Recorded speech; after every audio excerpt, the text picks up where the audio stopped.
Well, good morning everybody.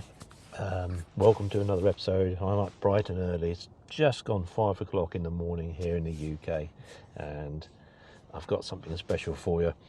As promised, this is the review on my Porsche 987 Boxster. I've got up bright and early. I'm outside Windsor Castle, and there's nobody around. The sun's coming up. It's a bit chilly this morning. It's about 13 degrees. But I'm going to take you through Windsor, out through Windsor, through Sunningdale, through Chobham, and back to where I live in Woking. Hopefully the roads will be nice and quiet, and I'm going to be able to share with you the joys of the Porsche Boxster, which starts with the key. All the good points and negatives of owning one of these cars, and what my experience has been like over the last 2 months of ownership, over 1,000 miles. I've just done 1,006 miles. So without further ado, let's get going and show you what this car's all about. So the first experience of owning a Porsche is the key, and when you put this in and turn it and it starts the engine, that is the first part of the experience, and along with pushing the clutch. So you push the clutch in, put the key in, it unlocks the steering wheel,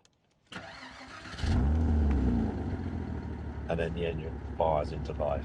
Now I've just been driving for the last about 45 minutes, so the engine's nice and warm, and we're now going to head out. I'm going to talk more about this fantastic car as we leave Windsor Castle, where the late Queen Elizabeth was laid to rest.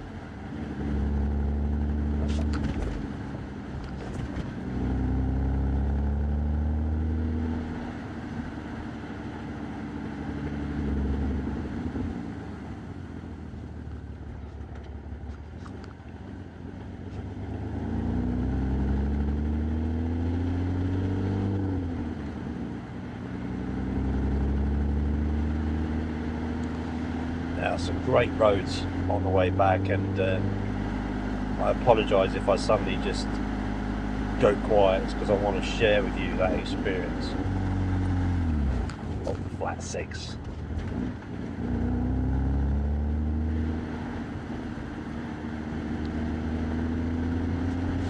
So this is the second generation Boxster. This is the 987. This model is the 2.7 litre 5-speed manual, and it's covered 171,000 miles, just over. And apparently this generation only shared 20% with the generation before it, the 986. So 80% of this car was new. And one of the big differences was the oval headlights. A lot of people preferred the look of this over the old oval headlights, which is one of the reasons I bought it. I just prefer the modern look of this, but there'll be people out there that prefer the looks of the 986, and that's a great car in its own right. You know, it's nice and light, and it's got plenty of power. So yeah, every generation of Boxster is good. There's not a bad one. Now, this one's got the 18-inch Boxster S alloys on it. That was an option at the time, and I've also got the white dials. So just as we head out of Windsor quietly, try not to wake everybody up, you can hear that engine. So this is just second gear, cruising along.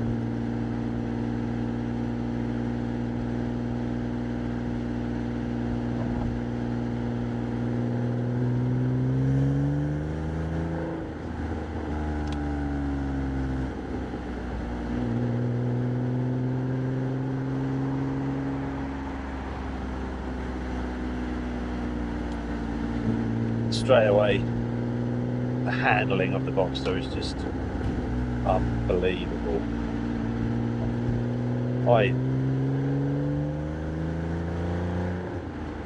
When I climb out of my BMW 1 Series M Sport and get into this, you know, really makes you realise how spongy the M Sport balance and steering is compared to the Boxster. The Boxster makes every other car look bad, honestly. The way this goes around corners, it just shouldn't be possible, and it's just a joy to drive. So right, first bit of open road coming up, stick it down to second gear. Lovely short throw gear shift in the Boxster, quite a weighted clutch. So we're doing about 30 miles an hour, second gear, 3,000 RPM. Just going to wait until we get past the speed limit. There we go.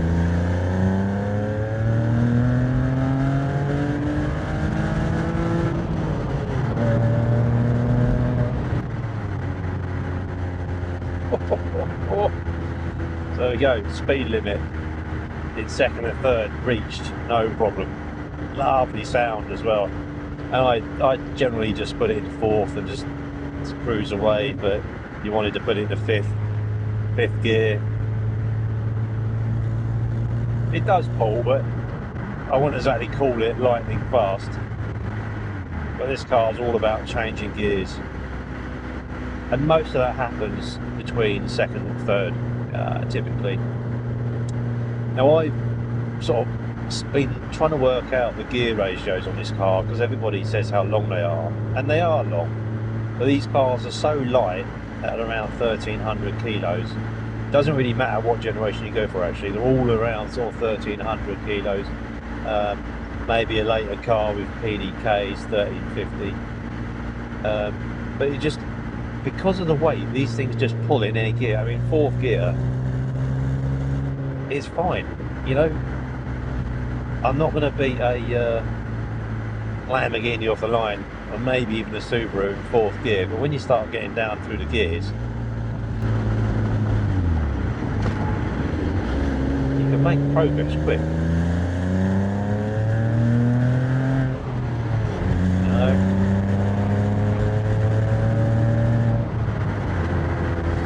Fantastic. And this car, oh, it really makes you want to get the best out of it. You know, just trying to, it's taken me a long time, even though I've had the car 2 months, to make this drive video. I wanted everything to be perfect, you know, because inside this cabin you get, you know, quite a lot of wind chopping around. That's fine as a driver, but when you're trying to film it, it sounds terrible. So I've spent a lot of time trying to get the sound right, and I hope you'll appreciate now that it sounds good. And I think that's what this car does. This car is so good, it makes you want to be at your best. Whether that's driving it, making footage, video footage.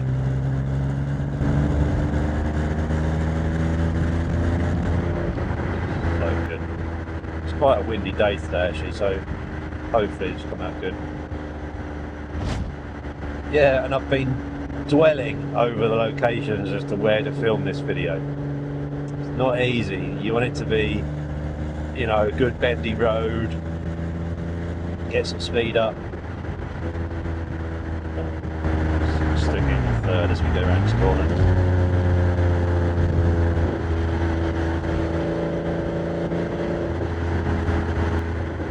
Yeah, third gear sounds good when you get over 3,000 RPM.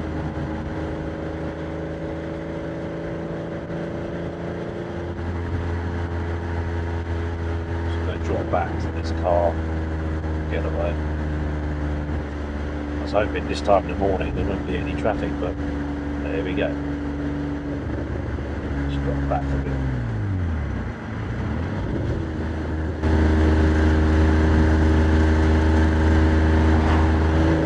Beautiful roads here around Windsor.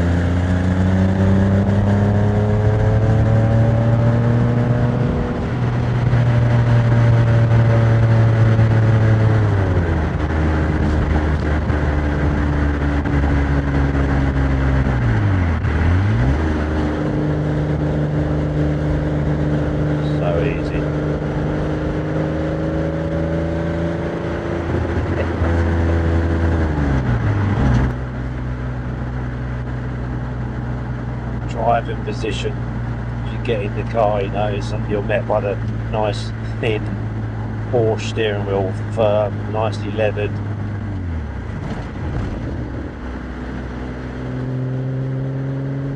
Three dials in front of you. The analog dials, you've got the speedo on the left, you've got the big rev counter in the middle, and then you've got engine temperature and your fuel tank capacity. And even within each analog dial, you've got these little digital dials. Towards the left, you've got the mileage and your trip computer. In the middle, you've got different functions, but you've got how many miles are left on your tank of fuel, miles per gallon, and then on the right you've got the time and the outside temperature. And the font on these dials is just beautiful. Really, really lovely. I'd say on the first generation they're even nicer. They're a bit bigger. They use a yellow colour to the digital font, and it's so retro. It just looks fantastic.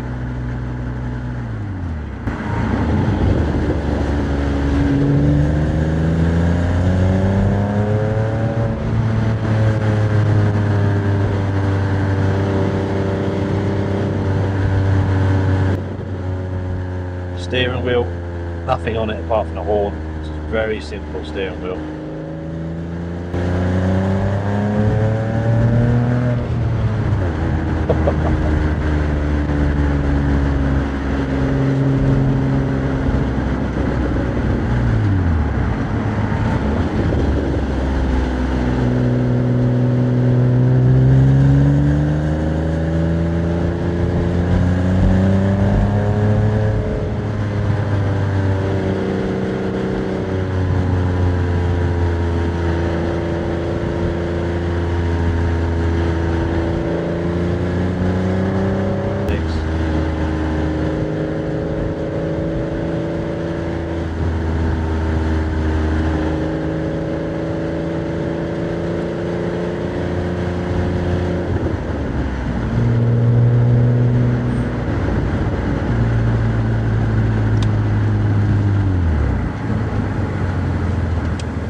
I would say the driving position is excellent, but I do find in this generation that the pedals are slightly offset to the left, and it does take a little while to get used to, you need to build up your knee strength, but it doesn't take too long. I mean, I've had it 2 months and I've got used to the fact that you've got to get used to the brake being over a bit. Apart from that, driving position is spot on. Seats, so these are the optional extra sport seats, which are quite rare in the 2.7. So third gear just pulls away. It's lovely, and they do a great job of soaking up bumps. Now my car needs a fair bit of work doing to it from a suspension point of view, so it's a little bit conky, but on a good road you can really see the pedigree that this car has. It's phenomenal.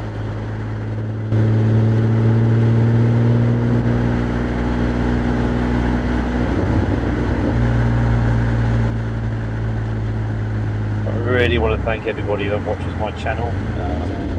It really means a lot to me. It's sort of been a hobby of mine like a second, it's a rough retirement plan doing this, and I'm going to slowly build the channel up over the years and get more cars for you.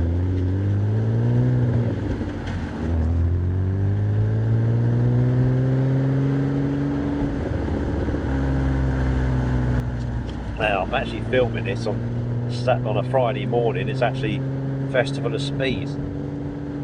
Now I should have actually been there, but I just didn't get my arse in the gear to buy a ticket, and I've just had so many things going on with life and in my personal life, just doing things with my wife.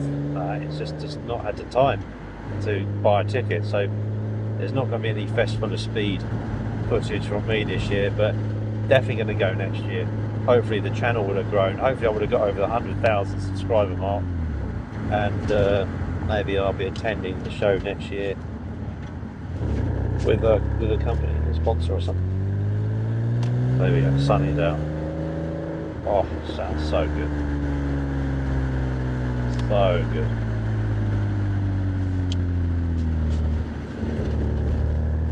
The steering's quite heavy, but not too bad. I mean, at lower speeds, you definitely notice it. That is for sure.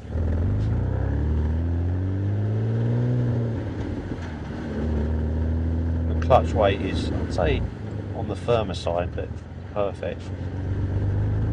This engine's so flexible, so as long as you're rolling, really, you can just pull away in second gear, third gear. Honestly, you could literally go from 25 miles per hour in third gear to 100 in the same gear. It's insane. Fourth gear, 30 mile an hour, no problem.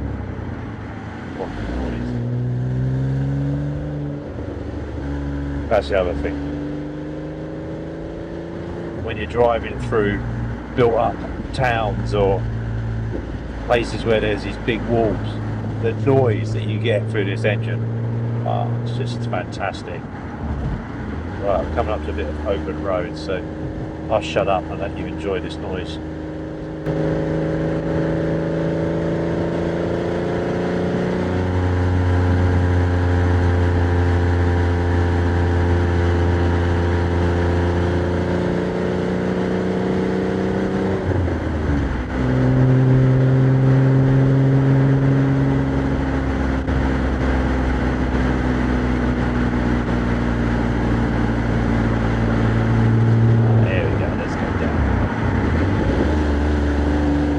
Right, 30 miles an hour, second gear, 3,000 RPM, here we go.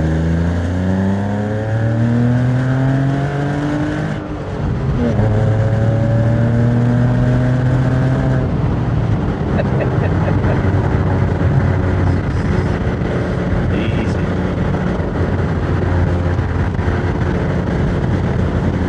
What a car. What a car.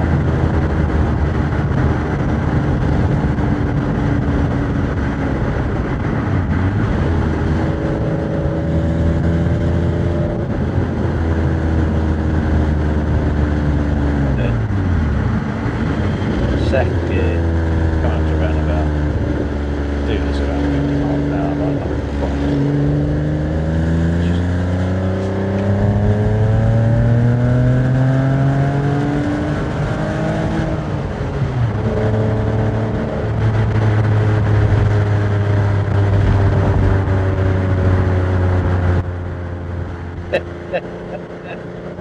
Oh, this car's so good. I think I'm going to have to make a couple of videos of this, driving videos. I want to do one where I don't talk and it's just going to be a POV, and I'm just going to take you through some of the great driving roads in Surrey, stop off at some pubs. But it's fantastic, this car.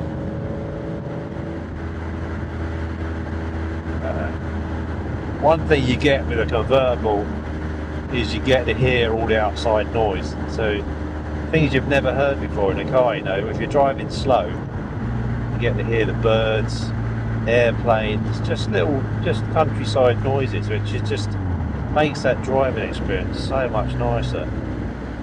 really does.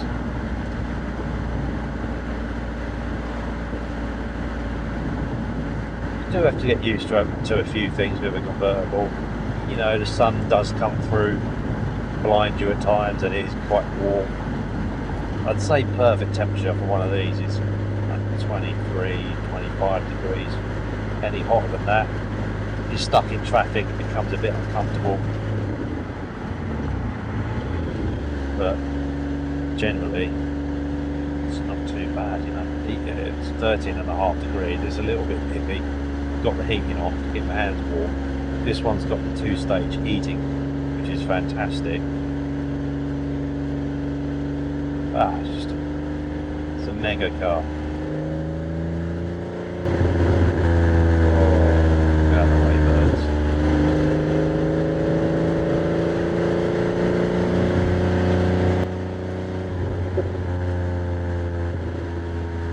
Now I'm hovering around the 25 miles per gallon mark. I think on a long journey this would probably get up to 30, but around town, the way I drive this, it is not going to do much more. It's sort of 25 and a half. Now I've been trying to work out the gear ratios, and I reckon that there's about 35 mile an hour steps between each gear. So in first gear you're up to about 35, second gear 60, third gear is a bit longer, and I think you can get up to about 100 in third, and then probably 130 in fourth, and then up to its top speed of 160 in fifth gear. I haven't tried it, I will do one day. So yeah, I don't know how this compares to the 6-speed manual in the 987, but hopefully going to try and bring to the channel every engine variation in the 987 range to compare. Everybody tells me the 2.9 is an absolute peach with the 6-speed manual, so I'd like to try that. And I also want to see just how much more power the 3.4 litre engines have.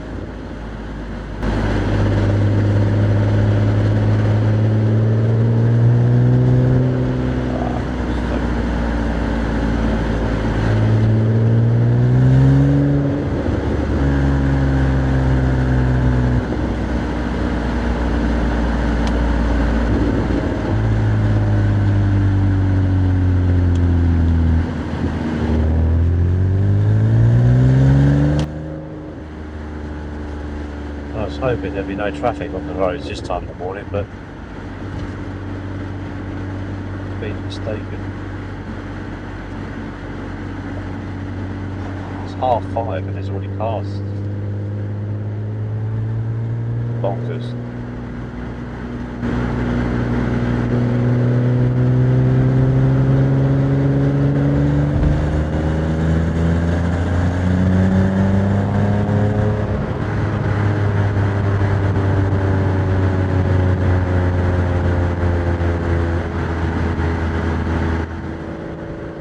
The way this car just flows through the roads, it's just sheer joy, it really is.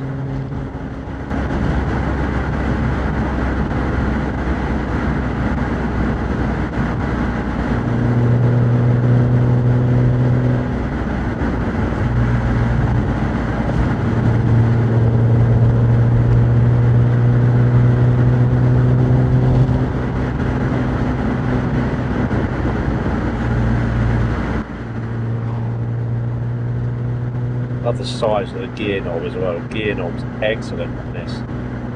Perfect position, this one. I don't know why people change them. They look so good. They feel fantastic. This one's a little bit damaged in terms of its cosmetic appearance, but it's generally really good.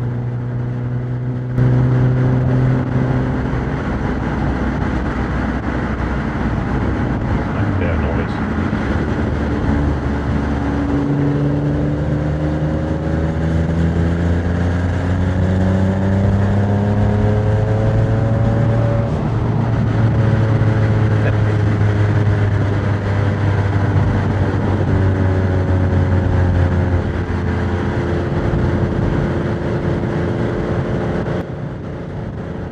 So going to give it a handling test in a minute.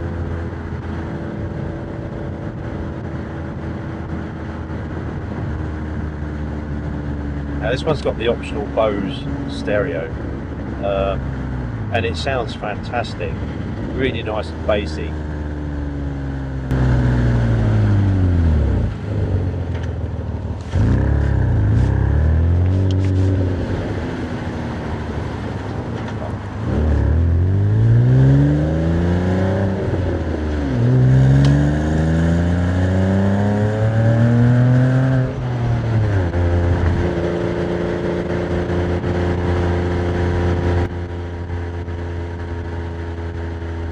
Right, handling test, round and roundabout. Let's watch how flat this car stays.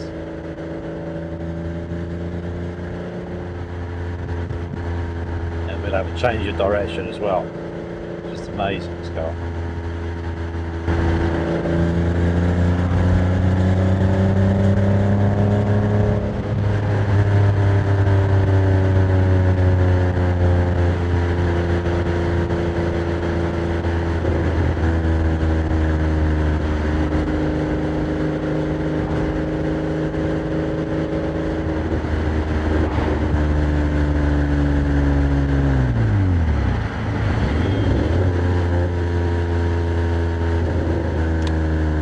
Big old solid indicators. Here we go. No. Just stinks like glue. Change direction.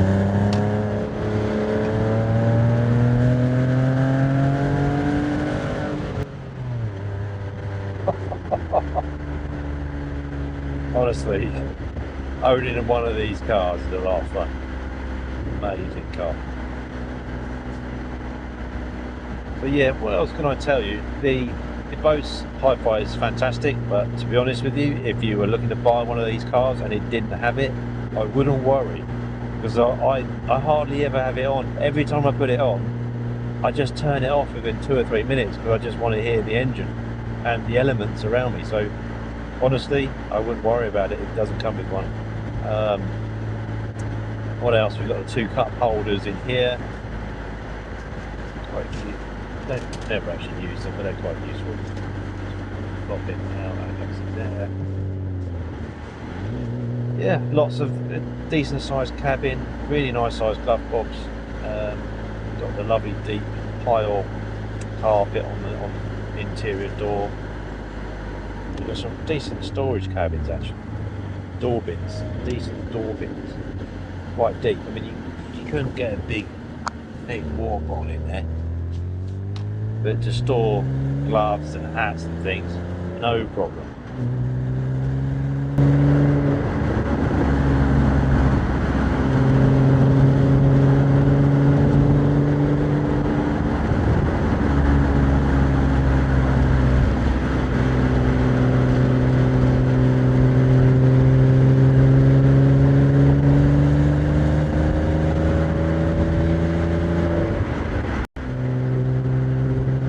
So good.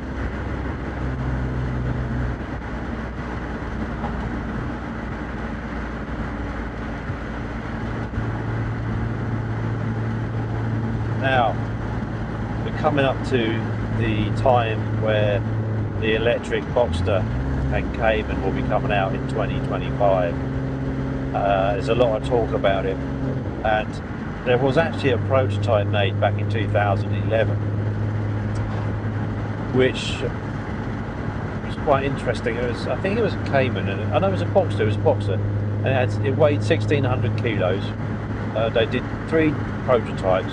There was one with electric engines on 2 of the wheels, and there was one with just an electric engine at the front. And it weighed 1,600 kilos. It had 240 brake horsepower and 570 newton meters or 540 newton meters of torque. So it's going to be interesting to see where they pitch this new EV. Now I say it's got to have more power than that. I mean, I'd say it's going to be somewhere around 400, 250 horsepower and probably similar torque. I hope it's going to have a range of about 300 miles.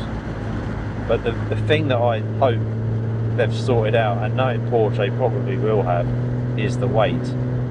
You know, these are all around 1,300 kilos, and it just, you can just tell you know, there's no weight to it. So if Porsche can keep the weight down to sort of 1,600, then I think they've done well. I'm worrying that it's going to be around the 2,000 kilo mark, which is going to affect how this thing steers, you know. But yeah, I'm sure the experience will be great, but it just won't be as dynamic as these, you know, naturally aspirated engines. But it will still be a great car and have super power. So yeah, it was interesting. I actually, before I filmed this, I was watching the Harry's Garage video he did on the Boxster GTS 4 litre, the 718 generation, and that's got a 6-speed ratio. It's quite interesting. This actually at 4,000 RPM in third gear is 60 miles an hour, and it's exactly the same as the 4 litre GTS. So yeah, I'm keen to drive a 6-speed manual just to see where the differences are. I'm sort of thinking it's between first and second, and maybe fourth and fifth. Yeah, without having driven one, I can't compare it. But I'm sure hopefully that will come to the channel.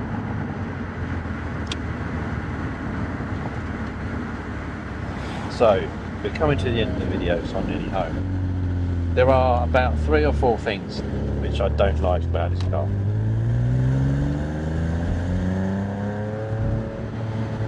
That's not one of them. First of all, I'm not a big fan of the rear spoiler. Just don't like the look of it.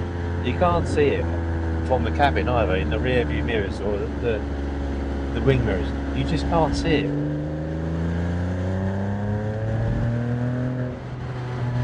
Second gear fun. So that's the first thing, the rear spoiler. Secondly, my one doesn't come with a sat-nav screen. I know you can have them fitted, they're about £1,000, you know, but I paid just under £5,000 for this car, and am I going to put £1,000 sat-nav screen in it? I don't know, maybe, not sure. So that's the only other thing, you know, I wish I had one with a sat-nav in. So if you're thinking about buying one of these, consider that, because I think it does make the experience a bit more enjoyable. And thirdly, I guess, really is a running cost to these cars, the tax. Now if you buy a 2005, the tax on these are about £400 here in the UK. But 2006 they revised the emissions, and this one is £715, which is quite steep, and you know, I'm guessing it's only going to go up. So at some point these are probably going to be £1,000 taxed, which kind of takes away the enjoyment a bit. For me to insure it's about 350 quid. You could probably do it for 300. So you know, at the moment it's about £1,000 to run this car on the road, which I could live with, and obviously I make money through YouTube a little bit, so it helps fund running this car really. And that is it. There's nothing else wrong with it. It's super practical. It's got really good size front and rear boot, which I'm going to show you in another video. But it just does everything. It's a cruiser, it's a sports car, you know, third gear, just cruising through the village, not making too much noise.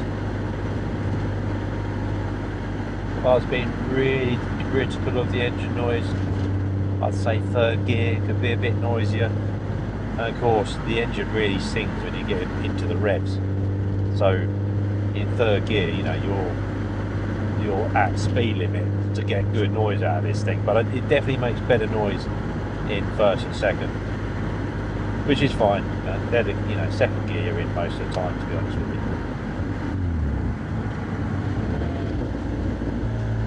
Busy. I'm surprised there's people around this time of the morning.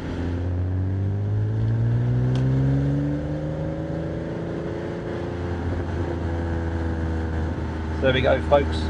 That is the first drive of the Porsche 987 Boxster. There'll be plenty more in this car. I'm going to take it to get it dynoed. I'm going to weigh it. Yeah, we're going to have a lot of fun in this car. I'm going to have a lot of events in it. So if you've got a brand and you want to sponsor me in this car, let me know. Get in touch via the details on YouTube. Thanks again for watching, and more content coming your way very soon.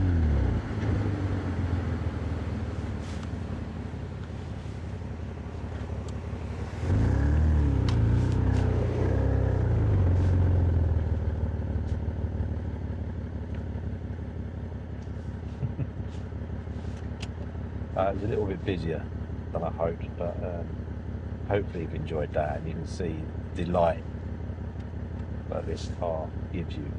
Really is a super car. Thanks for watching.